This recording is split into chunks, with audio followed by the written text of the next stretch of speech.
Nah, sebenarnya dari dulu saya mengkritisi program makan gratis di sini. Bayangkan anggarannya juga cukup fantastis untuk memberikan makan gratis, yaitu kepada 82 juta anak di Indonesia. Di situ bahkan satu hari membutuhkan anggaran 1 triliun. Nah, bayangkan kalau misalnya 1 tahun saja itu berapa triliun? 365 triliun. Bayangkan 365 triliun. Nah, di sini menurut saya makan gratis untuk anak-anak Indonesia di sini menurut saya ya kurang relevan dengan apa yang saat ini Indonesia butuhkan. Ya contohnya saja di sini kebutuhan tentang puskesmas. Kebutuhan tentang puskesmas saja di sini menurut saya sangat jauh dari yang seharusnya. Ya minimal satu desa itu ada puskesmas lah. Menurut saya sangat keren sekali ketika satu desa ada Vaskes di situ. Ya seperti program dari Ganjar Pranowo menurut saya sangat keren sekali. Di mana uang yang untuk makan di situ 1 triliun per hari mendingan dibuat fasilitas kesehatan lainnya seperti puskesmas, pendidikan dan lain sebagainya. Nah, yang ironi sekali di sini bahkan yang tidak disorot oleh Pak Prabowo Subianto kemungkinan ya. Di sini bahkan juga ada 60% sekolah SD rusak. Nah, seharusnya kan di sini ya, fasilitas pendidikan, fasilitas kesehatan yang menurut saya itu sangat diperlukan bagi masyarakat Indonesia, bagi anak-anak Indonesia. Saya sangat setuju sekali. Saya sangat sepakat sekali dengan Bang Denny Siregar, yaitu program Pak Prabowo Subianto tentang program makan gratis. Di situ adalah program gila. Iya, menurut saya nggak tahu ya. Katanya sih ada 72 negara yaitu yang sudah memanfaatkan program makan siang gratis dan lain sebagainya. Tetapi kan kita lihat kemungkinan negara tersebut ada program makan siang gratis, kemungkinan di situ juga bahan pokoknya kemungkinan juga melimpah lah. Ya seperti susu, beras dan lain sebagainya juga melimpah. Nah, kalau kita susu saja juga masih impor, beras juga masih impor dan masih banyak lagi. Nah, kalau ada program makan gratis di sini pasti juga akan banyak yang diimpor oleh Indonesia untuk memenuhi kebutuhan makan siang gratis di sini. Menurut saya sih diganti saja ya. Ya, tetapi itu memang kebijakan dari TKN 02. Kalau menurut saya sih daripada makan siang gratis yang dianggarkan satu harinya untuk memberikan makan kepada anak-anak Indonesia sebanyak 82 juta, menurut saya lebih baik ya mendirikan Vaskes di pedesaan, yaitu artinya satu desa satu Vaskes. Nah, terus di sini yaitu mendingan lebih baik ya membuat sekolah di sini ya diperbaiki. Bahkan dari sini ada 60% sekolah SD rusak.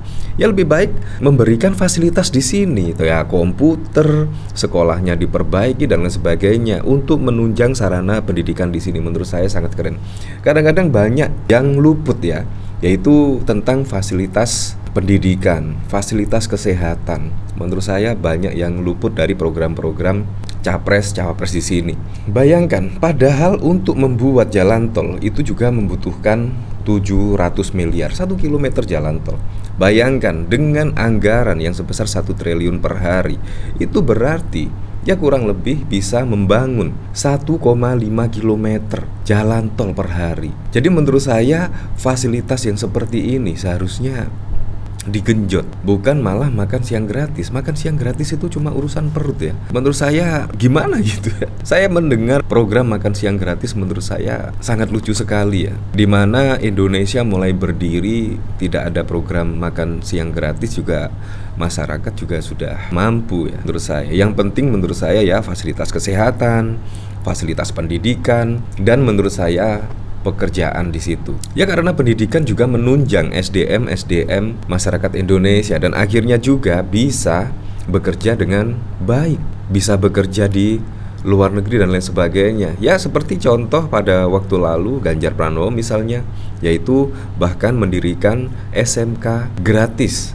dan bahkan juga sudah dimanfaatkan oleh siswa-siswa tersebut, bahkan juga sudah bekerja di luar negeri. Menurut saya sangat keren sekali. Nah, dari sini dari CNN Indonesia, saya penasaran kira-kira seperti apa ya komentar-komentar di sini, yaitu biaya makan siang dan susu gratis Prabowo 1 triliun per hari. 1 triliun sangat banyak sekali loh, 1000 miliar. Nah, di sini dari Andre Gunawan, Asik ladang basah para mafia. Masih penasaran susunya itu susu sapi murni atau susu kemasan yang udah ada gulanya? Ya, kadang-kadang saya di sini juga sangat heran sekali ya. Itu belum lagi ya ada mafia, dan di sini juga kontrolnya menurut saya sangat sulit sekali. Di mana 1 triliun per hari. Apakah di situ program-programnya ketika sudah menjadi makanan apakah sesuai standar dari yang digelontorkan 1 triliun tersebut? Ya biasanya sih di Indonesia itu ya ada semacam pengurangan anggaran. Ya tetapi kita lihat sajalah besok. Menurut saya juga pasti akan banyak faktor yang di luar prediksi ya, seperti korupsi dan lain sebagainya. Kemungkinan juga cara mengontrolnya di sini menurut saya sangat sulit sekali. Nah di sini yaitu duit dari mana tuh? Asik lahan korupsi geng kalian lagi. Pesta pora tiada henti.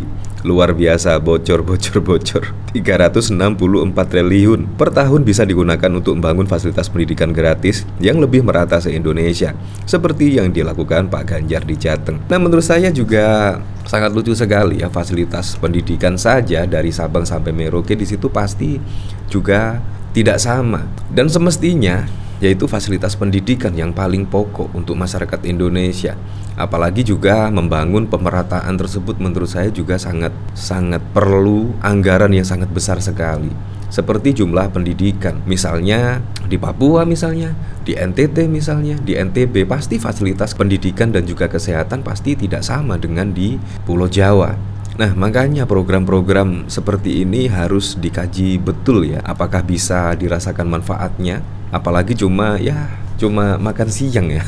Menurut saya dampak yang dirasakan masyarakat besok lebih ke fasilitas gratis di sini, pendidikan, kesehatan gratis dan lain sebagainya. Menurut saya lebih bermanfaat daripada makan gratis yang 1 tahunnya menghabiskan 365 triliun. Wah asik, ada sarang baru, ladang korupsi baru aja program seperti itu. Kalau ini benar terjadi sangat besar kemungkinan hanya akan jadi bancakan korupsi mereka.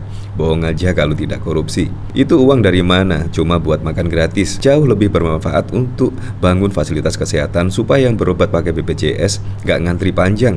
Juga untuk renovasi sekolah-sekolah dan peningkatan gaji guru plus tenaga honorer. Saya sangat setuju sekali di sini, yaitu untuk membangun fasilitas gratis seperti pendidikan, rumah sakit, dan mengangkat atau menggaji guru honorer. Ini lebih penting daripada makan siang gratis. Ya, bagaimana dengan Anda? Apakah Anda sangat setuju sekali dengan program makan gratis dari Pak Prabowo Subianto? Ya, apapun itulah untuk Pilpres 2024 mendatang, semoga saja berjalan dengan aman, berjalan dengan lancar, dan yang paling penting berjalan dengan jujur dan juga adil.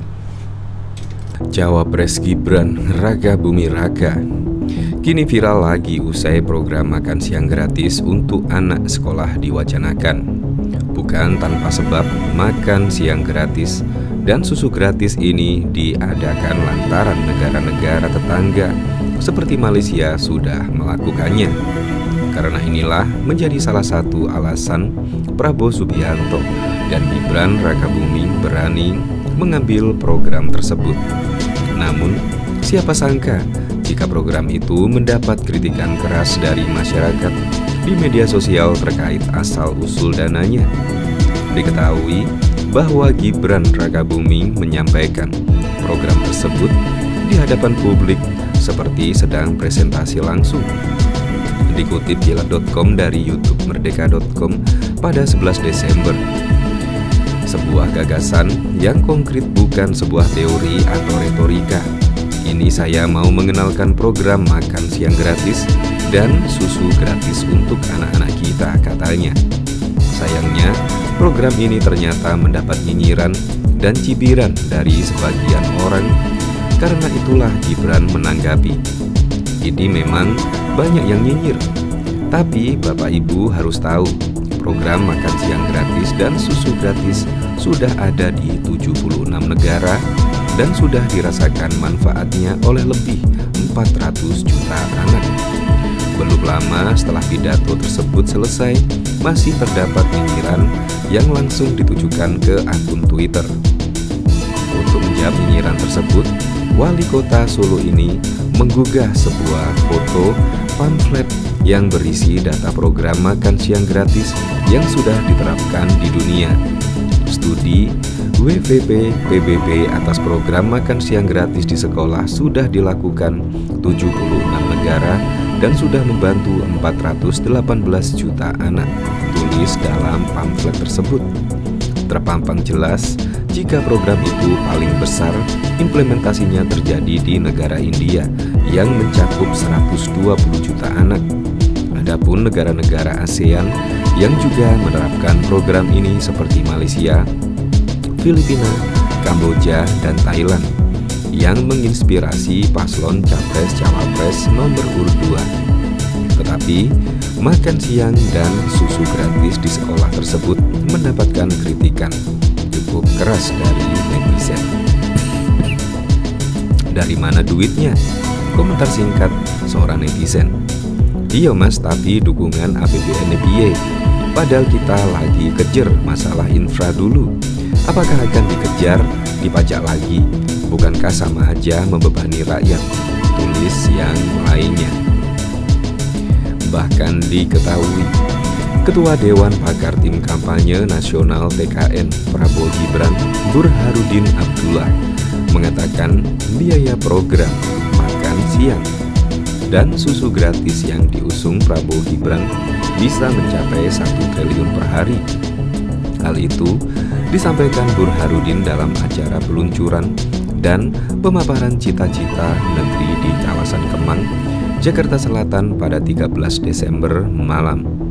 Dalam acara tersebut, relawan menilai penerus negeri awalnya merekomendasikan sejumlah kebijakan kepada Prabowo Gibran bila menang di Pilpres 2024. Usai menerima rekomendasi, Burhanuddin mengatakan sejumlah kebijakan yang direkomendasikan relawan sudah masuk dalam program Prabowo Gibran. Menurutnya, aspirasi relawan secara umum akan bisa diakomodasi. Saya bisa mengambil beberapa contoh, hal-hal yang sama, hal-hal yang mirip ya.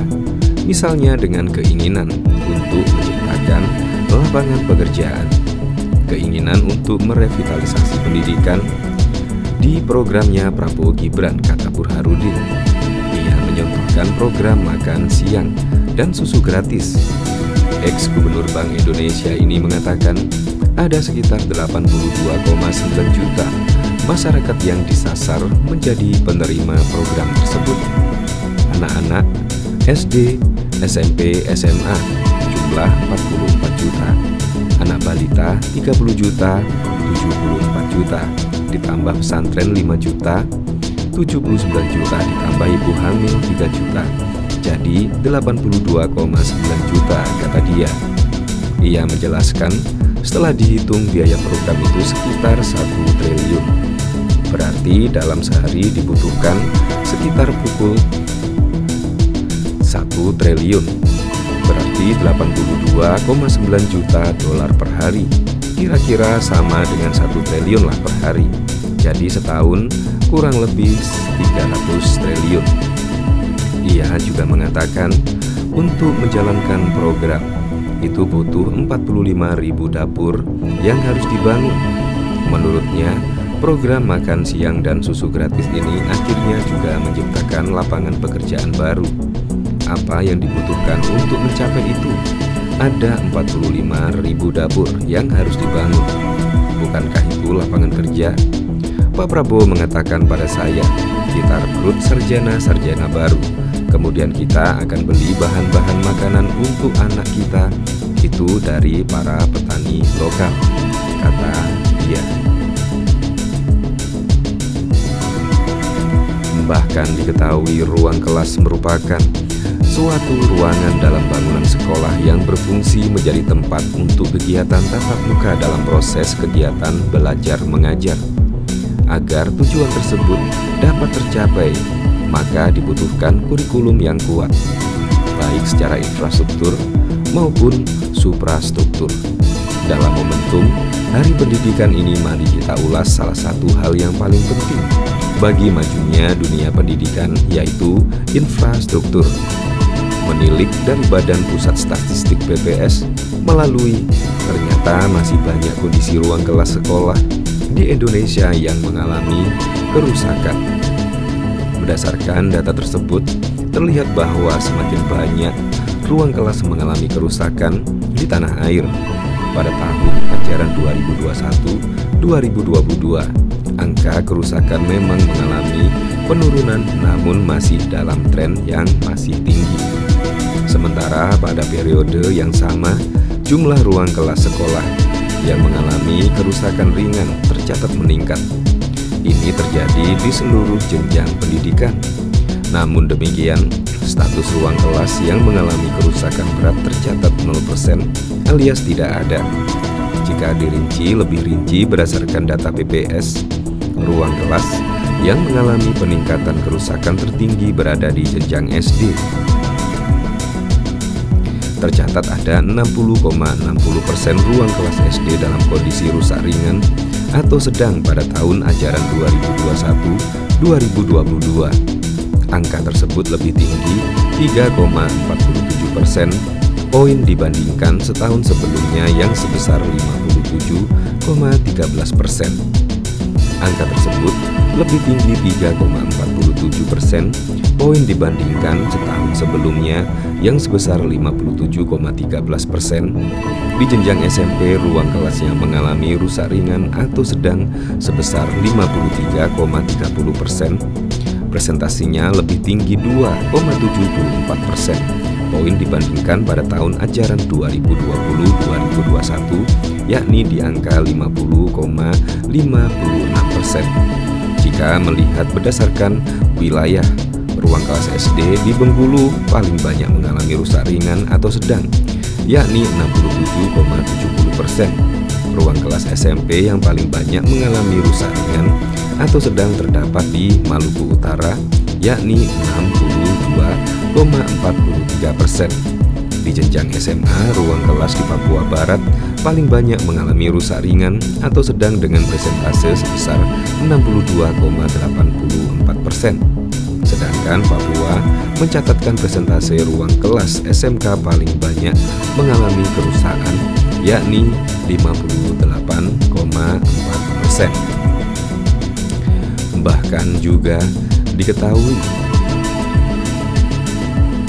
total biaya untuk pembangunan ibu kota negara atau IKN dapat setara dengan anggaran untuk membangun lebih dari 3.000 rumah sakit dan atau 212.000 sekolah dasar. Perhitungannya menggunakan asumsi yang digunakan Kementerian Keuangan dalam perbandingan total anggaran subsidi energi 2022 dengan membangun fasilitas. Menteri Keuangan Sri Mulyani sempat membandingkan kebutuhan anggaran subsidi dan kompensasi energi senilai 502 triliun dengan berbagai pembangunan. Menurutnya, anggaran sebesar itu sebenarnya dapat digunakan untuk pembangunan berbagai fasilitas yang dapat dinikmati masyarakat luas. Dia menyebut bahwa total anggaran subsidi dan kompensasi itu dapat setara dengan biaya pembangunan 3.333 rumah sakit skala menengah dengan asumsi biaya 150 miliar per rumah sakit. Lalu total anggaran itu pun dapat digunakan untuk pembangunan 227.000 sekolah dasar dengan asumsi biaya 2,19 miliar per sekolahnya. Sri Mulyani pun membandingkan total anggaran IKN dengan biaya pembangunan infrastruktur jalan. Dia menyebut bahwa total dana itu setara dengan biaya pembangunan 3.501 ruas tol baru dengan asumsi biaya 142 miliar per kilometernya.